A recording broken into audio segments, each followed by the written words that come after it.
Bonjour à tous, vous retrouverez ici un petit extrait de mon live, puisque j'ai décidé de faire des petites pastilles sur chacune de mes reviews. Enjoy! On passe à la suite avec Si vous lisez ça, je suis déjà morte, de Matt Kind et de Dan McDaid, Daïd, hein, je sais pas comment on prononce, aux éditions Delcourt. Alors, je l'avais fait une chronique complète avec les amis d'encre et de bulle, donc je vais être un peu plus rapide sur ma review. Globalement, il y a un portail qui s'est ouvert dans l'espace, qui donne sur une nouvelle planète qu'on appelle Terminus, et on va suivre une reporter de guerre, Robin, qui part avec certains militaires sur cette planète pour voir un peu ce qu'ils ont. Et quand elle arrive, c'est la cata. La base est attaquée, tout le monde meurt, et les gros spécialistes, les gros bras de l'action sont tous zigouillés et elle reste toute seule. Et on va suivre sa survie dans ce monde inconnu, avec des espèces extraterrestres, avec plein de choses. Et Mankind, il va nous faire poser la question de savoir si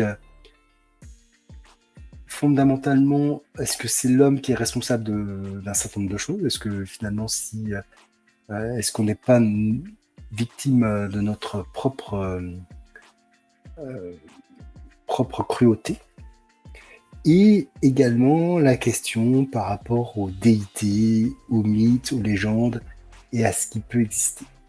Je ne vais pas aller beaucoup plus loin dans les explications parce que c'est très très court en fait, c'est 3 épisodes, c'est un peu moins d'une centaine de pages.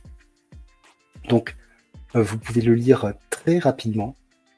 Donc je n'ai absolument pas envie de vous spoiler quoi que ce soit.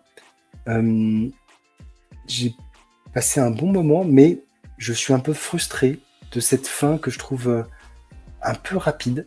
Globalement, il y a 2 épisodes d'exposition et un épisode de résolution. Donc ça va très très vite.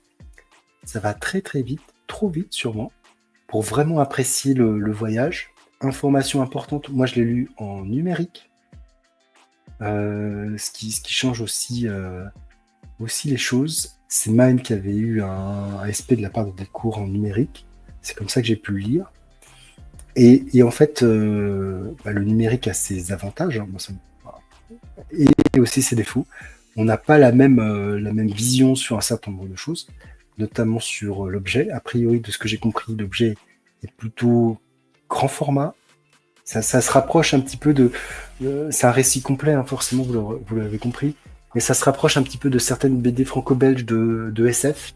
Je pense que c'est totalement assumé pour aller draguer un petit peu le lecteur franco-belge. Voilà, c'est pas la lecture de l'année, mais c'est pas une lecture déplaisante, au contraire. Et ça suscite des questions. Moi, j'avoue que il y a une lettre à la fin. Alors, je comprends, je suis un peu perplexe sur le vrai message qu'il y a derrière, sur est-ce que ça pourrait être vrai. En tout cas, Mankind, il développe quelque chose dont on parle assez peu, finalement. C'est un peu dommage que ça soit dans une lettre, alors que peut-être qu'on aurait aimé justement avoir que ça soit développé, finalement. C'est comme si toutes les idées, c'est à nous de les penser, de les imaginer et de les faire vivre. C'est un point de vue.